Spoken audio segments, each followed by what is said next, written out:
नमस्कार दोस्तों, आपका हमारे YouTube channel study with Himansh में स्वागत है। दोस्तों, अगर आप हमारे चैनल पर पहली बार विजिट किए हैं तो प्लीज मेरे चैनल को सब्सक्राइब, लाइक और शेयर कीजिए। दोस्तों आज हम लोग डीएलएड चतुर्थ सेमेस्टर 2016 का प्रीवियस ईयर पेपर करेंगे। तो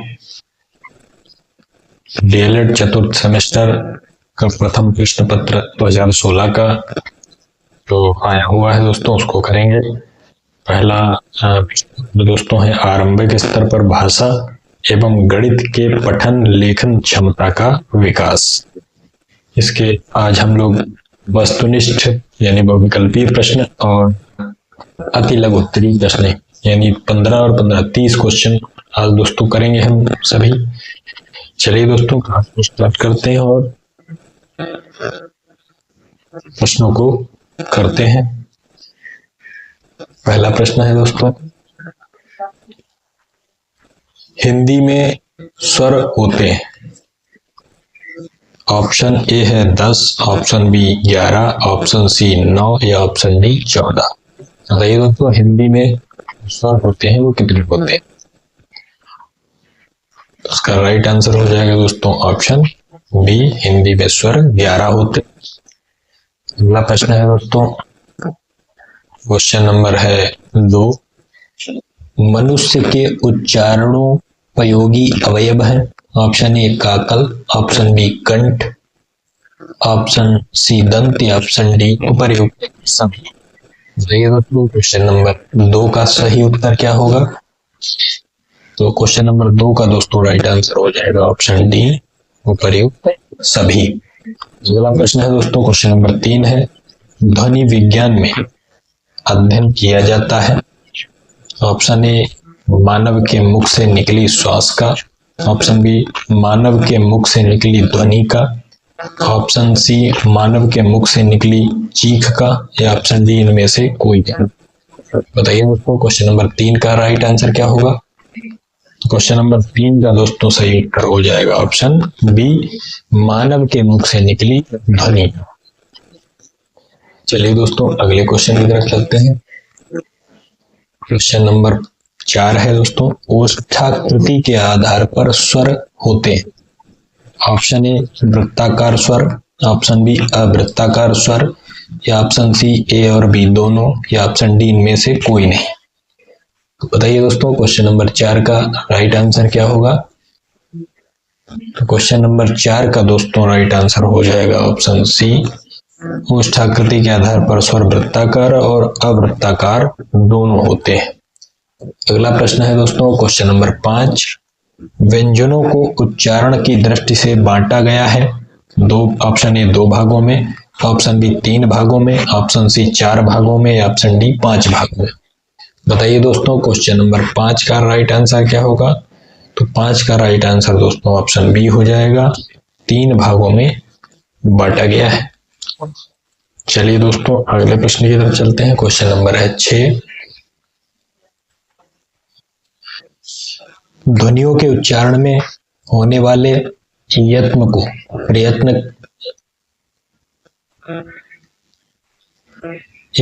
प्रयत्न कहा जाता है। यह होते हैं ऑप्शन ए स्वर तंत्री में कंपन से, ऑप्शन बी श्वास की मात्रा से, ऑप्शन सी जिह्वा तथा अन्य अवयवों द्वारा या ऑप्शन डी उपर्युक्त सभी।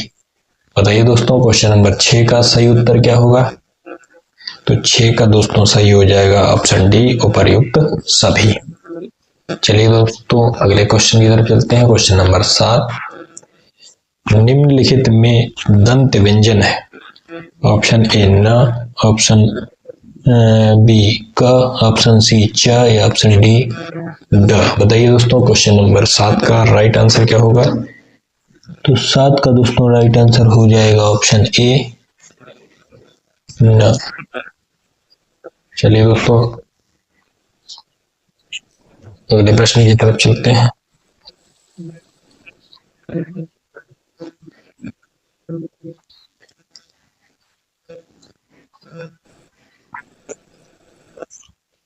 क्वेश्चन नंबर है 8, आश्चर्य, हर्ष, शोक, उत्साह इत्यादि व्यक्त करने में प्रयोग होता है? ऑप्शन ए अल्प विराम का, ऑप्शन बी अर्ध विराम का, ऑप्शन सी पूर्ण विराम का, ऑप्शन डी विस्मय आदि बोधक का। बताइए दोस्तों, क्वेश्चन नंबर 8 का राइट आंसर क्या होगा? 8 का दोस्तों राइट आंसर हो जाएगा ऑप्शन डी विस्मय आदि बोधक का। अगला प्रश्न है दोस्तों, क्वेश्चन नंबर 9 है, ढ वर्ण किस वर्ग में आता है? ऑप्शन ए क वर्ग, ऑप्शन बी ट वर्ग, ऑप्शन सी च वर्ग या ऑप्शन डी में से कोई नहीं। बताइए दोस्तों, क्वेश्चन नंबर 9 का राइट आंसर क्या होगा? तो 9 का दोस्तों राइट आंसर हो जाएगा ऑप्शन बी ट वर्ग। क्वेश्चन नंबर 10 है, 13 संख्या है। ऑप्शन ए सम, ऑप्शन बी विषम, ऑप्शन सी उपयुक्त दोनों या ऑप्शन डी इनमें से कोई नहीं। बताइए दोस्तों, क्वेश्चन नंबर 10 का राइट आंसर क्या होगा? तो 10 का दोस्तों राइट आंसर हो जाएगा ऑप्शन बी विषम। अगला प्रश्न है दोस्तों, क्वेश्चन नंबर 11,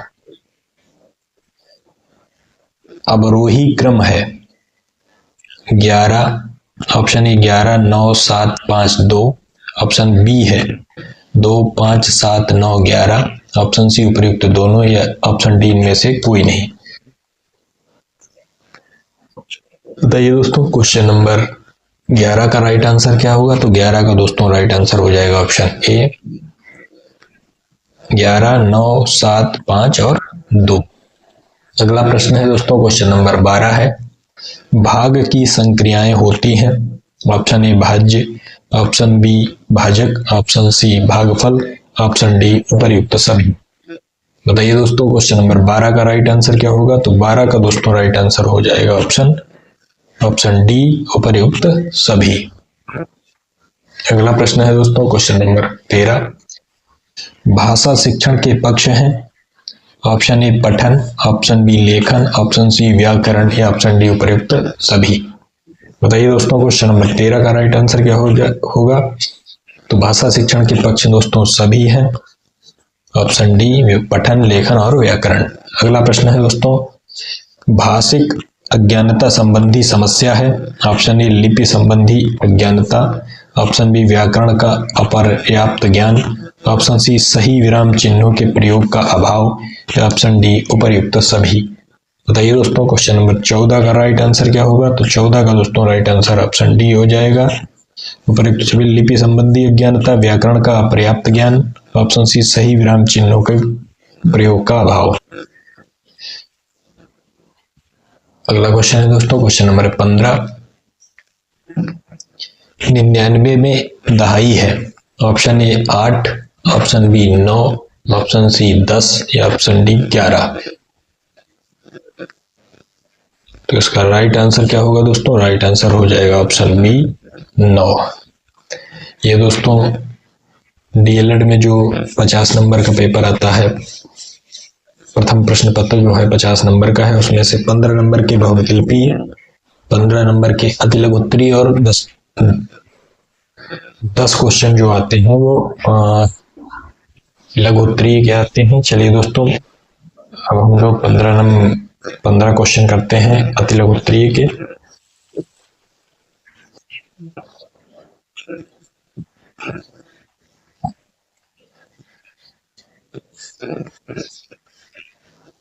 अति लघु उत्तरीय प्रश्न ये दोस्तों हैं।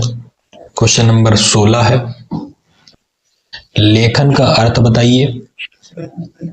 तो दोस्तों लेखन का अर्थ क्या होता है? मन के भावों एवं विचारों को लिपिबद्ध करते हैं, तो इस प्रकार की अभिव्यक्ति को लेखन कहते हैं। अगला प्रश्न है दोस्तों, उच्चारण की दृष्टि से व्यंजन की 3 श्रेणियां लिखिए। तो उच्चारण की दृष्टि से व्यंजन की 3 श्रेणियां दोस्तों होती हैं, स्पर्श व्यंजन, अंतस्थ व्यंजन और ऊष्म व्यंजन।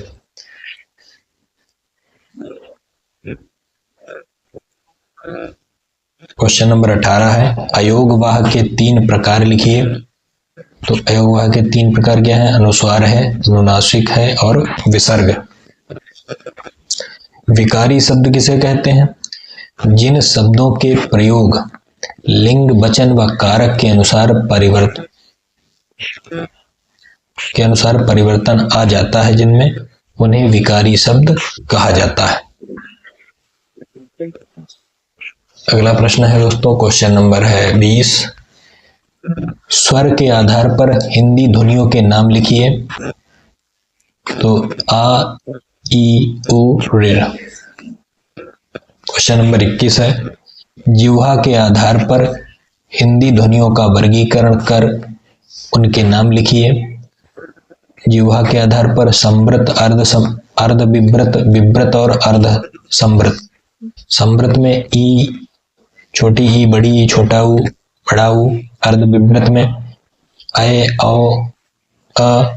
विवृत में बड़ा आ।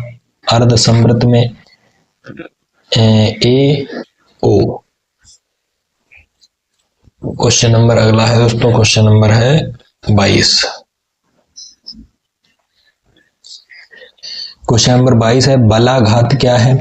ध्वनि विज्ञान के आधार पर स्पष्ट कीजिए।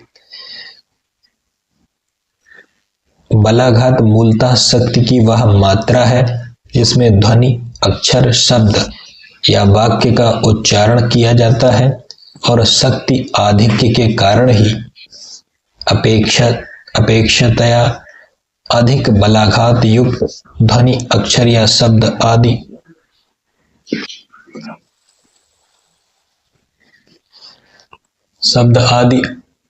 आसपास की अन्य ध्वनियों आदि से अधिक मुखर और शक्तिशाली होते हैं। ऋ स्वर का उच्चारण स्थान क्या है? तो ऋ शब्द का होता है दोस्तों मूर्धा। Question number 23। क्वेश्चन नंबर 24 है दोस्तों, ऊष्म व्यंजन क्या है? लिखिए। जिन वर्णों के उच्चारण में वायु उच्चारण से छूकर सीटी की ध्वनि के समान बाहर निकलती है वे ऊष्म व्यंजन कहलाते हैं। अगला प्रश्न है दोस्तों, क्वेश्चन नंबर है 25। अनुनासिक स्वर को परिभाषित कीजिए। जब स्वर केवल मुख से बोले जाते हैं तो उनका रूप साधारण होता है, परंतु जब स्वर नाक से बोले जाते हैं तो उनके ऊपर चंद्र बिंदु लगाया जाता है। ऐसे स्वर नाक से बोले जाने के कारण अनुनासिक कहलाते हैं, जैसे उंगली, आंधी आदि। अगला क्वेश्चन है क्वेश्चन नंबर 26। हलंत से क्या अभिप्राय है? लिखिए। आधा वर्ण या स्वर रहित वर्ण, आधा वर्ण या स्वर रहित वर्ण जब किसी व्यंजन को स्वर रहित लिखना होता है उसे कहते हैं हलंत। अगला क्वेश्चन है दोस्तों, क्वेश्चन नंबर 27। अंग्रेजी वर्णमाला में कितने वर्ण होते हैं? तो अंग्रेजी वर्णमाला में दोस्तों 26 वर्ण होते हैं। अगला क्वेश्चन है तो क्वेश्चन नंबर 28।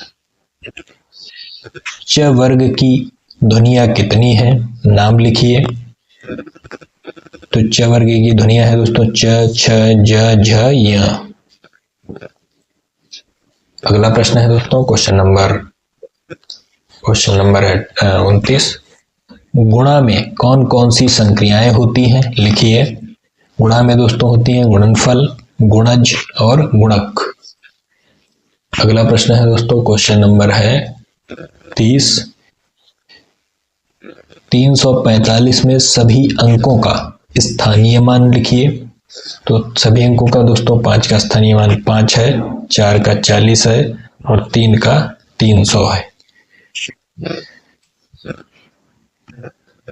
ये थे दोस्तों 2016 के 30 महत्वपूर्ण प्रश्न जो पिछले 2016 में दोस्तों आए हुए थे।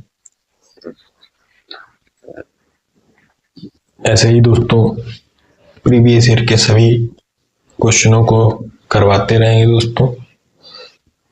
आज की क्लास दोस्तों आपको कैसी लगी? अगर क्लास अच्छी लगी है तो प्लीज मेरे चैनल को सब्सक्राइब जरूर कीजिएगा दोस्तों। चलिए दोस्तों, मिलते हैं अगली क्लास में। तब तक के लिए जय हिंद, जय भारत।